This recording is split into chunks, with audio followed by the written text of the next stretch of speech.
My partner erased me from our $847 million company. I waited with patience and then destroyed him. I was staring at the term sheet from Thornton Ventures when I realized that accepting David Thornton's $2.5 million investment was either going to save my company or destroy it. The offer sat on my laptop screen in my tiny office in San Francisco's Soma district, the space I'd rented with maxed-out credit cards and hope. Outside, I could hear the sounds of the city. Cable cars, traffic. The constant hum of ambition that permeated every startup hub in the Bay Area. My AI-powered diagnostic platform, Diagnosticor, had just completed a pilot program with 3 major hospitals showing a 40% improvement in early disease detection accuracy. We were on the verge of something revolutionary, and we were completely out of money. Translation: find a man to make investors comfortable. But David Thornton had seemed different. He'd spent 3 hours in our demo, asking intelligent questions about our machine learning models, genuinely understanding the technical innovation. He'd reviewed our clinical data with the kind of attention to detail that suggested he actually cared about patient outcomes. He talked about his commitment to healthcare transformation, his portfolio of successful medical technology investments, his belief that Diagnosticor could be a category-defining company. "You've built something extraordinary," he'd said, his silver hair and tailored suit radiating Silicon Valley success. We'd been sitting in a coffee shop in Palo Alto, the kind of place where term sheets get signed and futures get decided. This is exactly the kind of transformative technology we want to back. 50 million. The number had made my breath catch. That kind of validation would change everything. Prove to every investor who'd dismissed me that I'd been right all along. Prove to my parents, who'd wanted me to take a stable job at Google, that the risk had been worth it. Prove to myself that I could actually do this. 5 million Series A, with David taking a board seat and 20% equity. The valuation was fair, $10 million pre-money, which gave us room to grow without over-diluting. Every investor wants some control mechanisms, she'd explained. It's how they protect their investment. I signed the documents on a Tuesday afternoon, video calling with David and his associates as we finalized the investment. He smiled warmly through the screen, congratulating me on taking Diagnosticor to the next level. Behind him, I could see his office, expensive art on the walls, views of the San Francisco Bay, the trappings of success I hoped would soon be mine. "This is just the beginning, Priya," he said. I believed him. That was my first mistake. The problems started subtly, small enough that I initially dismissed them as growing pains from having institutional investors. David attended our first official board meeting 3 weeks after closing the investment, and immediately began questioning our development timeline. "I'm concerned about the aggressive schedule," he said, reviewing our product roadmap on the screen in our cramped conference room. 18 months to full commercial launch seems optimistic given the regulatory requirements in healthcare. "We've mapped out the FDA approval process extensively," I explained, pulling up our regulatory strategy document. "Our pilot data is strong, and we have relationships with key opinion leaders in the medical community who can support our clinical validation." "Doctor, still," David persisted, leaning back in his chair, "it might be worth getting an outside perspective. I know a consulting firm that specializes in healthcare regulatory strategy, Stratford Medical Advisors. They've helped several of my portfolio companies navigate FDA approval. Our other board member, my co-founder and CTO Amit Patel, looked skeptical. Amit and I had met in graduate school at MIT, bonding over late-night coding sessions and shared frustration with how slowly healthcare technology evolved. He'd left a comfortable job at Amazon to join me in this venture. Consultants are expensive, Amit said carefully. Think of it as insurance, David said smoothly. Stratford's fees are substantial, but the cost of getting the regulatory strategy wrong is much higher. A delayed FDA approval could kill the company. Besides, having them on board will make future investors more comfortable. Against my instincts, I agreed. David was the experienced investor, and I was the first-time founder. Maybe this was just how professional companies operated. Maybe I was being naive about what it took to build a real business versus a research project. Stratford Medical Advisors came on board at $40,000 per month. They spent 6 weeks conducting stakeholder interviews and regulatory landscape analysis before producing a 200-page report that essentially recommended we slow down our timeline by 8 months and hire additional compliance staff.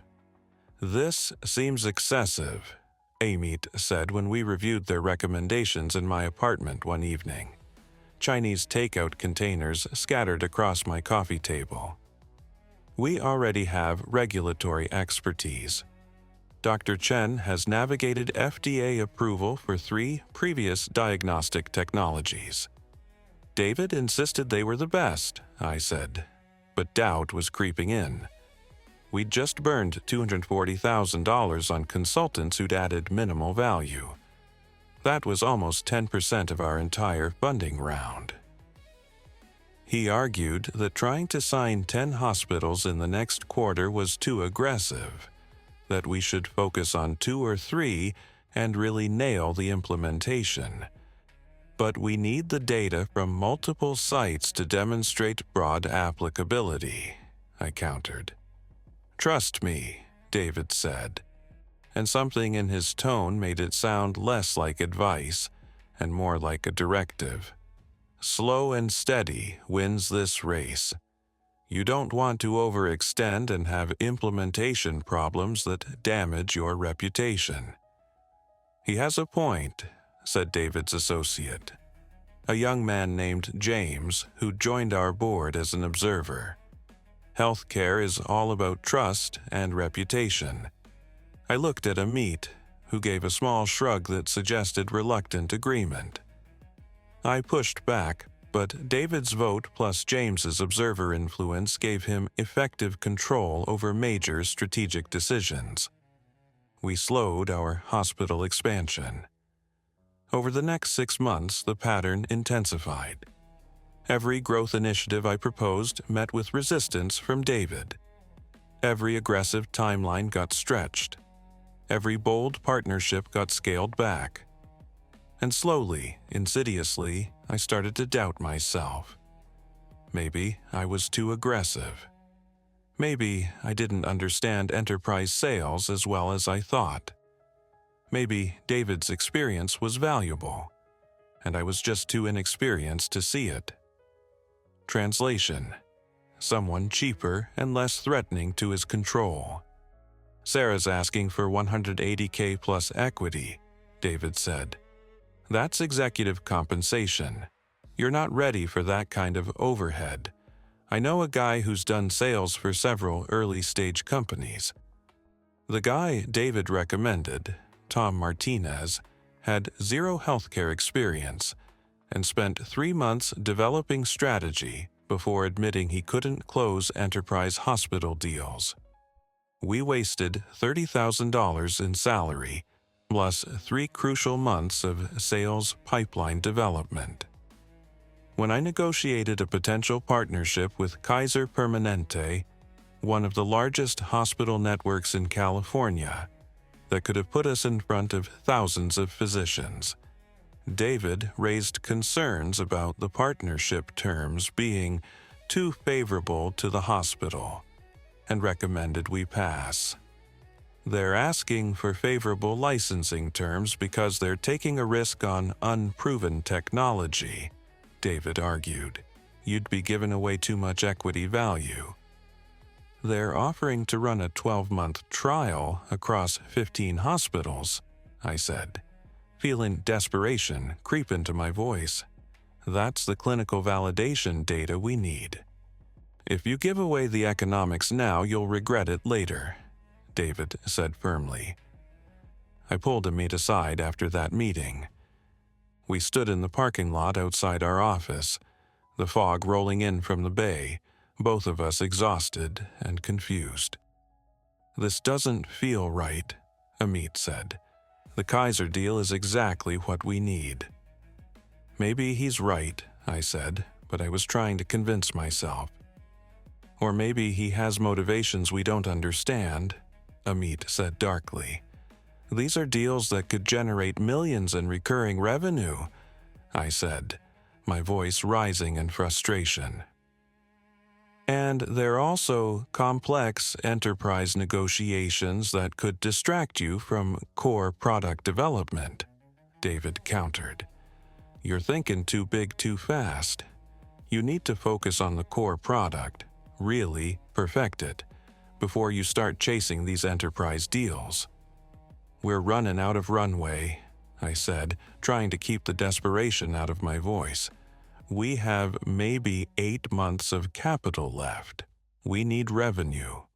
Don't worry about the next round, David said, his voice smooth and reassuring.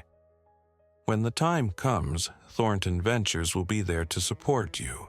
We believe in this company.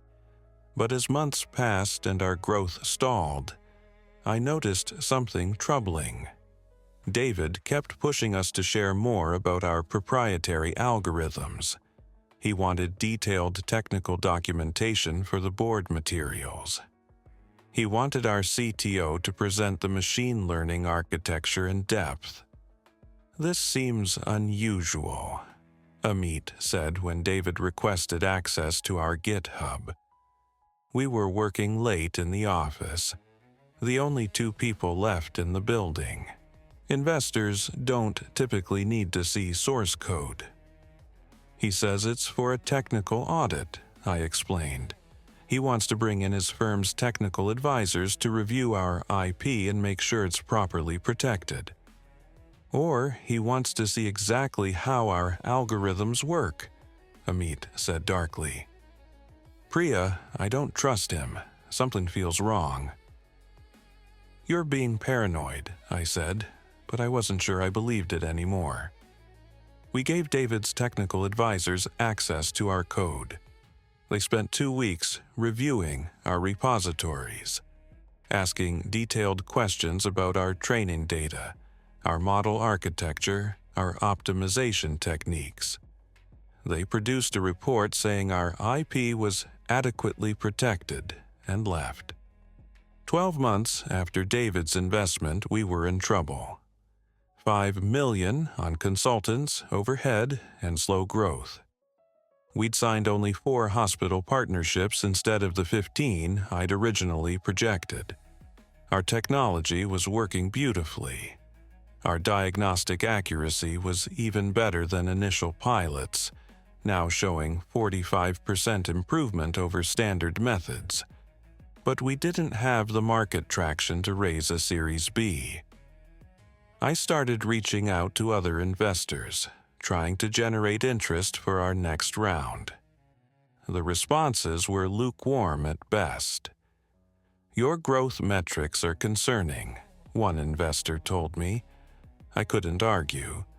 Our metrics looked terrible on paper, and I couldn't explain why without admitting that my lead investor had been blocking every growth opportunity.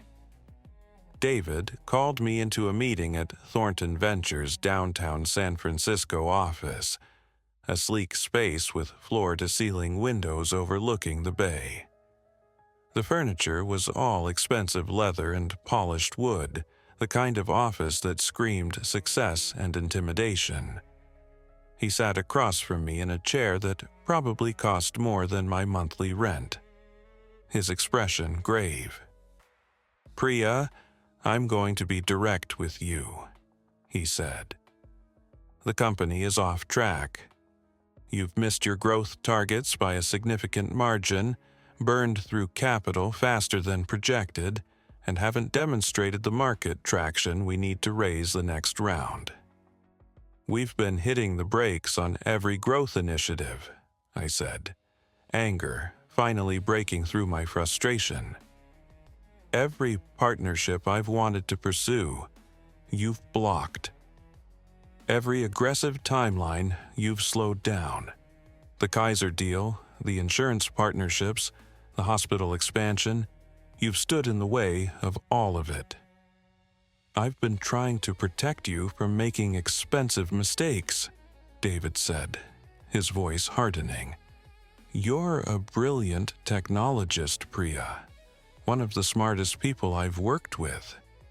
But you don't understand enterprise sales, strategic partnerships, or the realities of building a sustainable business. I've been in this industry for 20 years. I've seen companies like yours fail because they expanded too fast, took on the wrong partnerships, burned through capital on premature scaling," I asked. "Because I believed in the technology," David said. "The technology is exceptional, but I'm starting to question whether you're the right person to lead it to scale.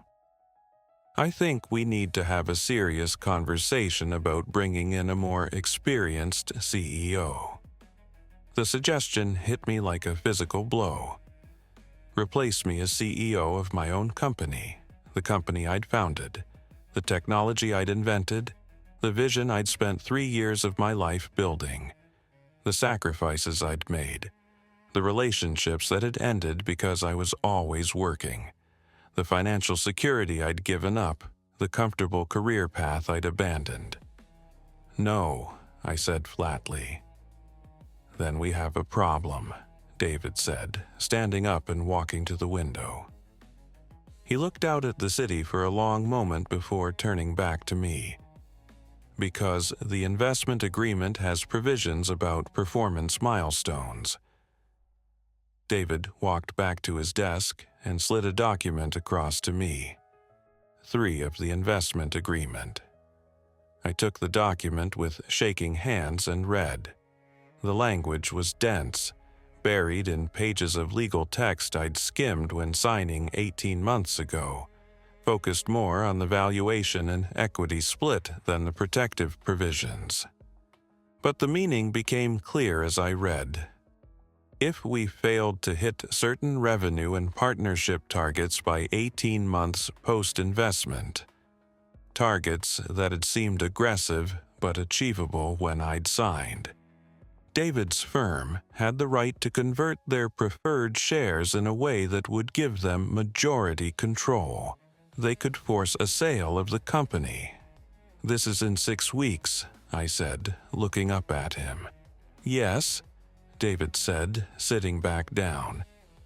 "Which is why I'm trying to be helpful. I don't want this to get ugly. I have a potential acquirer interested in Diagnostic Core. MedTech Solutions has been looking for AI diagnostic capabilities to integrate into their platform." "MedTech Solutions," I repeated slowly. They were our biggest competitor. A well-funded company backed by major strategic investors and founded 5 years before us. "I want you to be realistic," David said. "You're not going to hit your targets. In 6 weeks, we're going to trigger the conversion provisions and you're going to lose control anyway. At least this way, you can negotiate decent terms for yourself and your employees. MedTech is offering $3 million for the company and the technology. $3 million. Less than the valuation David had given us 18 months earlier. a fraction of what we could be worth if we had the runway to execute. Barely enough to cover our existing investors and pay employees. I'd walk away with almost nothing after 3 years of work. "I need to think about it," I said. "Don't think too long," David warned. "The offer expires in 2 weeks, and Priya, I hope you'll be smart about this." I left his office in a daze, walking through San Francisco's financial district without really seeing where I was going. People rushed past me, caught up in their own ambitions and crises. The city that had once felt full of possibility now felt crushing, oppressive. Everything was crumbling. My company, my vision, 3 years of work, all of it was being taken away by an investor who was supposed to be helping me succeed. I found myself at the ferry building, staring out at the bay, watching boats drift past. My phone kept buzzing with messages I couldn't bring myself to answer. Amit asking if I was okay. My mom calling to check in. Emails from employees asking about the company's direction. That night, I couldn't sleep. I lay in my apartment in the Mission District, listening to the sounds of the city through my thin walls, sirens, voices, the constant pulse of urban life. I stared at the ceiling, replaying every interaction with David over 18 months, every blocked partnership, every slowed timeline, every consultant who'd accomplished nothing but burning capital, every request for technical documentation that had seemed excessive. And suddenly, with the clarity that comes at 3 a.m. when your world is falling apart, I saw the pattern. David hadn't been trying to help me succeed. He'd been systematically sabotaging us from the beginning. I got up, made coffee in my tiny kitchen, and started going through every email, every board meeting recording, every decision David had influenced. I opened my laptop and created a spreadsheet documenting every intervention, every blocked opportunity, every recommendation that had slowed us down. The picture that emerged made me physically ill. Every consultant he'd recommended had slowed us down while providing minimal value. Every strategic decision he'd pushed had limited our growth.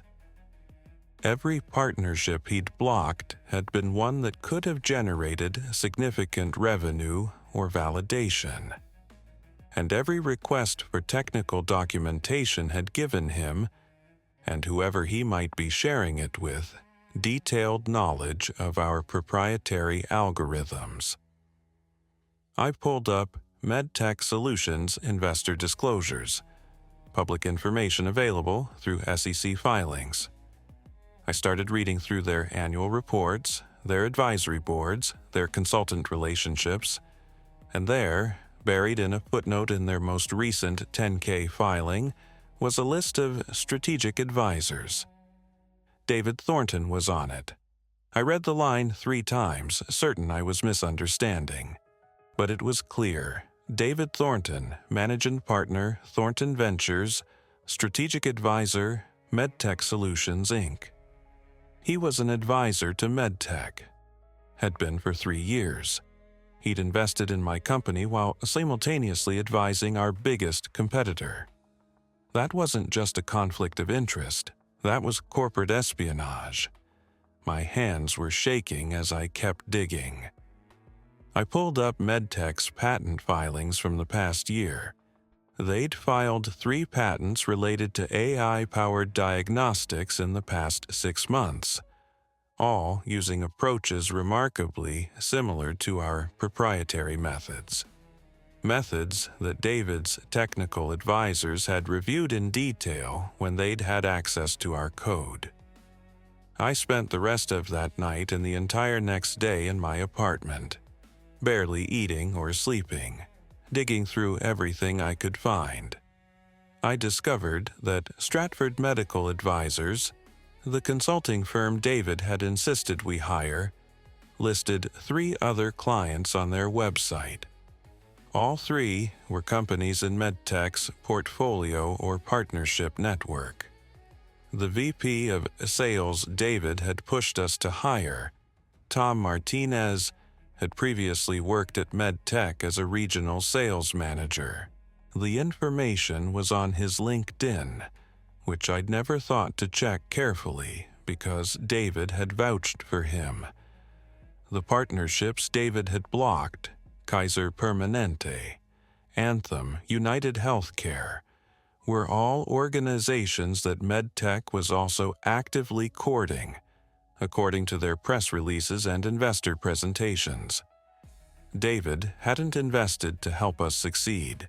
He'd invested to gain access to our technology, sabotage our growth, destroy our valuation, and force us to sell to MedTech at a bargain price. Every decision he'd made suddenly made perfect sense when viewed through that lens. The entire investment had been a setup from day one. I finally understood why David had structured the financing terms the way he had.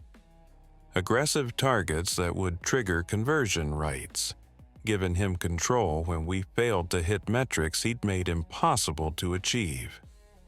He'd built an elaborate trap and spent 18 months making sure I fell into it. My phone rang. Amit, my CTO. "Priya, I found something," he said without preamble, his voice tight with anger. "I was reviewing our GitHub access logs because something's been bothering me. David's technical advisors have been cloning our repositories," I asked. "Over the past 6 months, small downloads, spaced out, probably trying not to trigger our automated alerts." "They're giving it to MedTech," I said. "Jesus," Amit breathed. "This is industrial espionage." I asked, but even as I said it, I felt something shifting inside me. Not despair anymore, something harder, sharper, fury. "We fight back," Amit said. "I'm already on it," I said. "Meet me at the office in an hour, and Amit, don't communicate about this over any company channels." Over the next week, I worked 20-hour days building a case. I compiled every email where David had blocked growth initiatives, every board meeting where he'd pushed for delays that served no purpose other than slowing us down, every consultant recommendation that had wasted our resources. Documentation of his advisory relationship with MedTech, something he'd never disclosed despite the obvious conflict of interest. Analysis of our GitHub access log showing systematic code theft over 6 months. Financial projections showing our company would have easily hit all targets if not for David's interference. Then I found the smoking gun. I hired a forensic technology consultant, someone outside David's network, recommended by a friend from MIT who worked in cybersecurity. I paid him with my personal credit card because I couldn't risk the expense showing up on company records that David might review. The consultant analyzed the email patterns in our company systems and discovered that David's work email, the address he used for board communications, had been automatically forwarding copies of certain messages to an encrypted external address. Messages about product roadmaps, partnership discussions, clinical trial results, strategic planning. Everything was being sent to someone outside the company in real time. My consultant spent 2 days tracing the encrypted address through a series of digital breadcrumbs and proxy servers. Finally, he discovered it belonged to Marcus Reed, MedTech Solutions CEO. David had been feeding MedTech our confidential information for 18 months. Every strategic decision we made, every partnership we considered, every piece of our technology development, They'd known about it before we'd even executed. I had evidence of corporate espionage, breach of fiduciary duty, and market manipulation.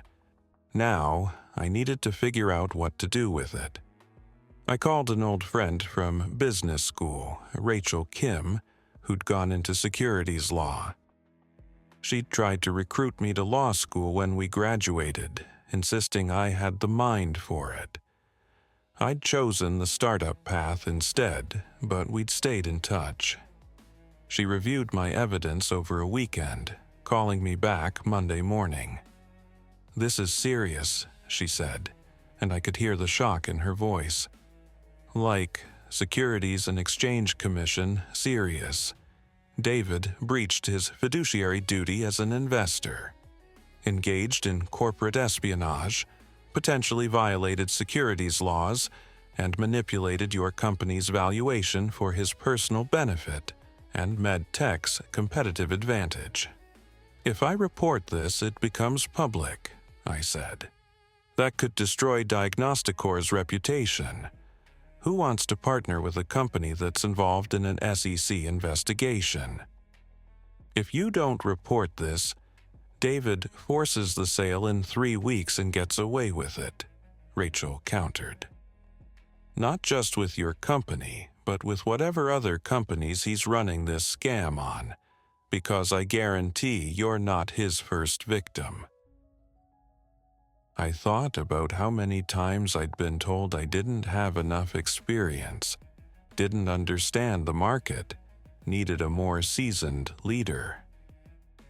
I thought about Amit, who'd left a stable career to join me, and our 12 employees who'd taken below-market salaries because they believed in our mission. And I thought about David Thornton sitting in his leather chair in his expensive office, looking at me with faint condescension, telling me I needed to be realistic about my limitations while he systematically stole everything I'd built.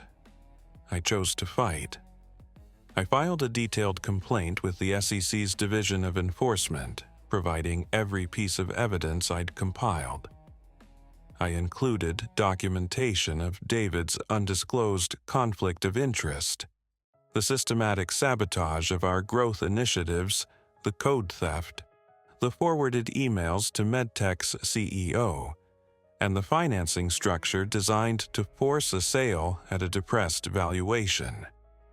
I explained how David had made it impossible for us to hit our targets while simultaneously feeding our technology and strategic plans to our competitor. Then I did something riskier. I reached out to a competing venture capital firm, Catalyst Ventures, that had previously expressed interest in Diagnosticor before we'd accepted David's investment. Their partner had sent me a gracious note when I'd chosen Thornton, saying she hoped we'd work together someday.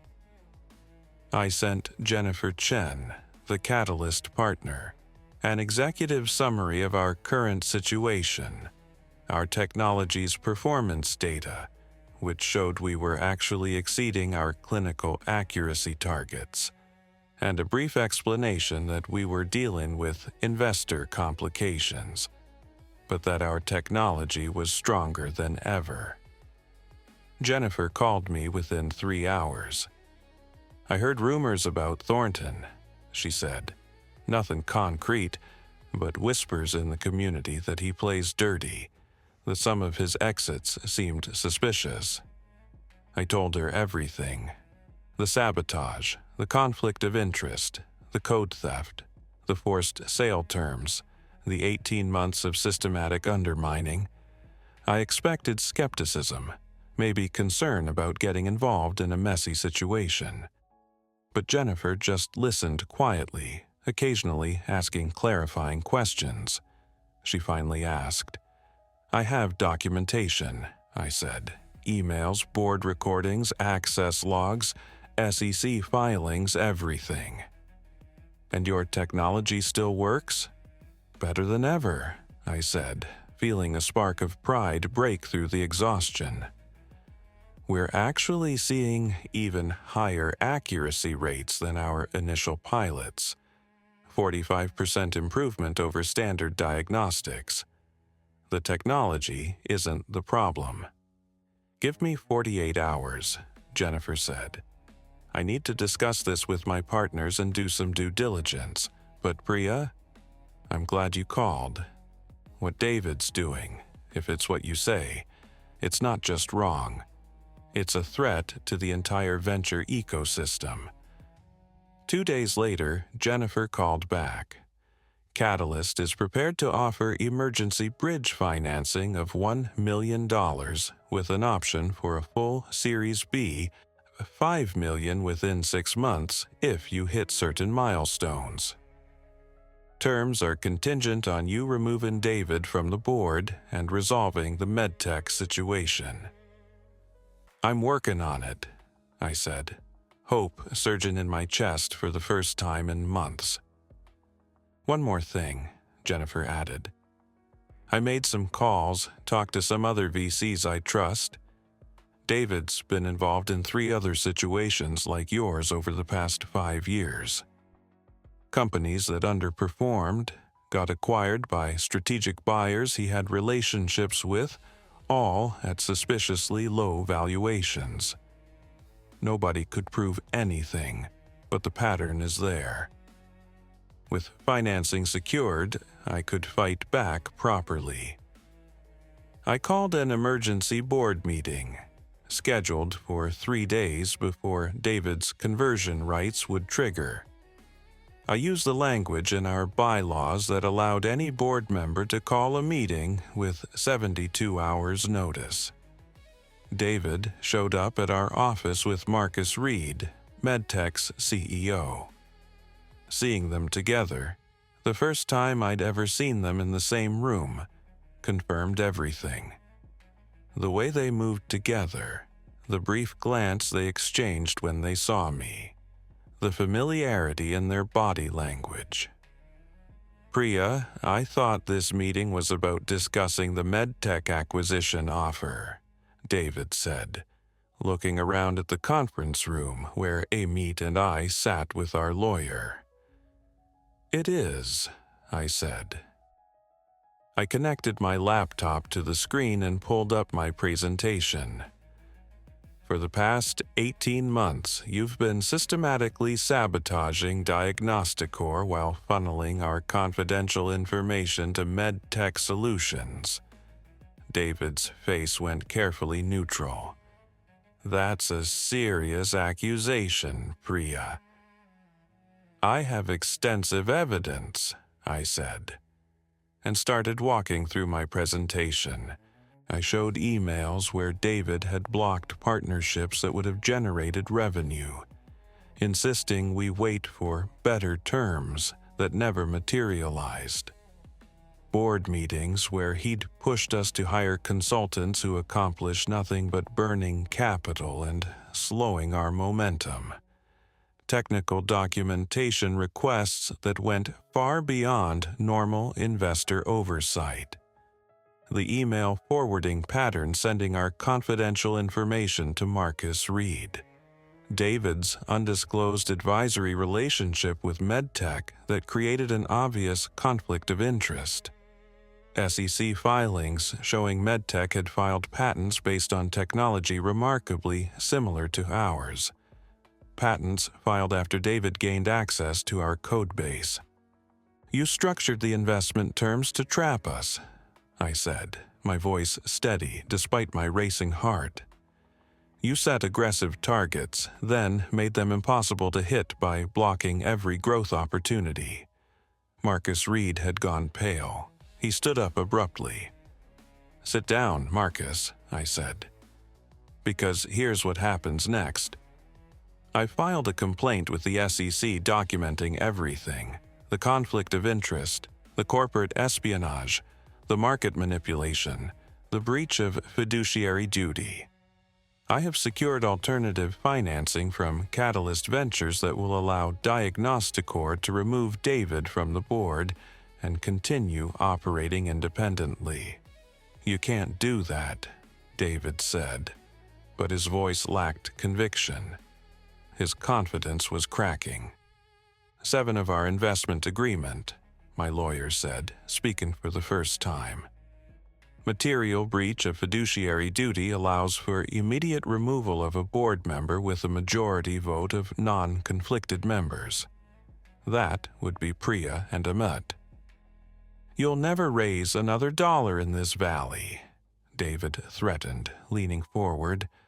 I'll make sure every investor knows you're litigious, difficult to work with, unreasonable. Actually, Jennifer Chen said, walking into the conference room right on cue, I think investors will be very interested to know about your pattern of sabotaging portfolio companies for personal gain. David's face went white.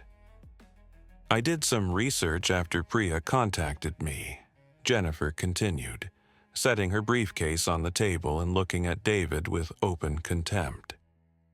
3 other companies in your portfolio over the past 5 years have been acquired by strategic buyers you had undisclosed advisory relationships with.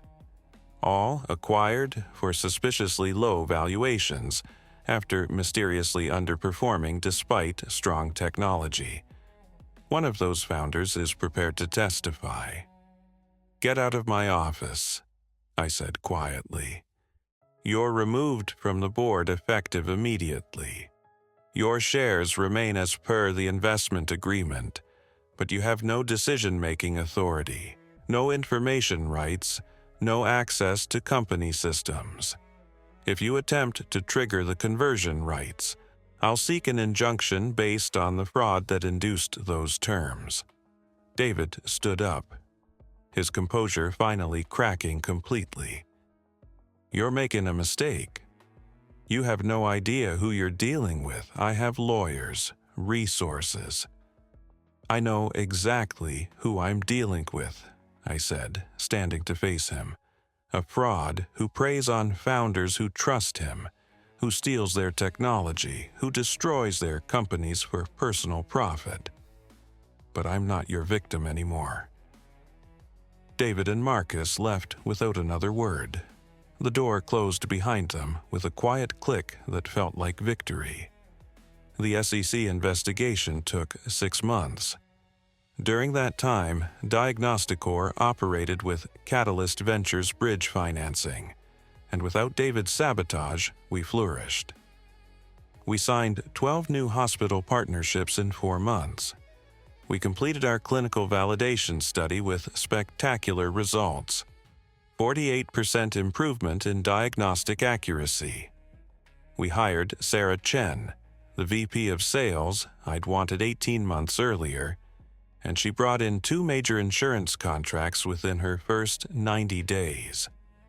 When the SEC concluded their investigation, the findings were damning. David had breached his fiduciary duty as an investor, engaged in corporate espionage through systematic information theft, violated securities regulations through his undisclosed conflicts of interest, and manipulated our company's valuation for personal gain and to benefit MedTech. MedTech had knowingly received stolen trade secrets and used them to develop competing technology. $5 million and faced civil litigation from use and from the 3 other companies Jennifer had discovered following the same pattern. David's VC firm, Thornton Ventures, collapsed within weeks of the SEC findings becoming public. Every one of their limited partners, the pension funds, endowments, and wealthy individuals who'd invested in his funds, withdrew capital. Nobody wanted to be associated with a venture capitalist who'd been systematically defrauding the entrepreneurs he was supposed to support. David, personally, was banned from serving as an officer or director of any public or VC-backed company for 5 years. His reputation in Silicon Valley was destroyed. The last I heard, he'd moved to Singapore, trying to rebuild his career in a market where his name wasn't toxic. MedTech's reputation was similarly devastated. Their stock price dropped 40% when the investigation findings were released. Their patents based on our stolen technology were invalidated. Major hospital systems canceled partnership discussions. Marcus Reed was forced out as CEO by the board within weeks. 6 months after removing David from our board, we closed a Series B round led by Catalyst Ventures, $8 million at a $35 million valuation. 12 months after that, we were acquired by Kaiser Permanente, the same hospital system David had pushed me to walk away from, for $50 million. Not sold under duress to a competitor trying to eliminate us. Acquired by a healthcare system that wanted to integrate our technology into their hospitals and expand its reach to millions of patients. My employees got life-changing payouts. Amit and I both walked away with enough money to start our next ventures or retire if we wanted. More importantly, our technology is now being used in hundreds of hospitals across California, detecting diseases earlier, saving lives, fulfilling the vision I'd had when I started Diagnosticor in that tiny office with maxed-out credit cards and hope. I used part of my acquisition proceeds to start a legal defense fund for founders dealing with investor abuse.